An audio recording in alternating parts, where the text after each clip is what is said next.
second characteristic. Communion with Jesus Christ is the center of catechetical action. In paragraph 18 of the directory, we read, "The Christian faith is first of all the welcoming of God's love revealed in Jesus Christ, sincere adherences to his person, and the free decision to follow him. This yes to Jesus Christ contains two dimensions: trustful abandonment to God, fides qua, and loving assent to all that God has revealed to us, fides quae. St. John speaks of believing Jesus and believing in Jesus. We believe Jesus when we accept his word, his testimony, because he is truthful. We believe in Jesus when we personally welcome him into our lives and journey toward him, clinging to him in love and following in his footsteps on a dynamic journey that lasts a whole lifetime." In paragraph 75 of the directory we read, "At the center of every process of catechesis is the living encounter with Christ.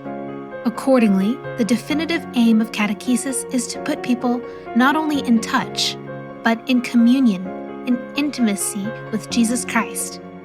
Only he can lead us to the love of the Father in the Spirit and make us share in the life of the Holy Trinity. Communion with Christ is the center of the Christian life, and as a result, the center of catechetical action. Catechesis is oriented toward forming persons who get to know Jesus Christ and his gospel of liberating salvation ever better, who live a profound encounter with him, and who choose his own way of life and his very sentiments, striving to realize in the historical situations in which they live the mission of Christ, which is the proclamation of the kingdom of God." Paragraph 76 continues, "The encounter with Christ involves the person in his or her totality, heart, mind, senses. It does not concern only the mind, but also the body and above all the heart.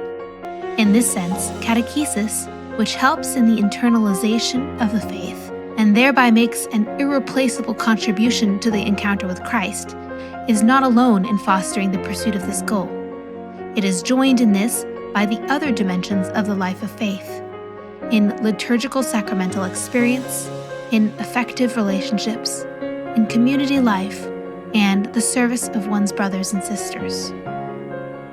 We also read, "Catechesis makes the initial conversion ripen and helps Christians to give a complete meaning to their existence, educating them in a mentality of faith in keeping with the gospel, to the point of gradually coming to feel, think, and act like Christ."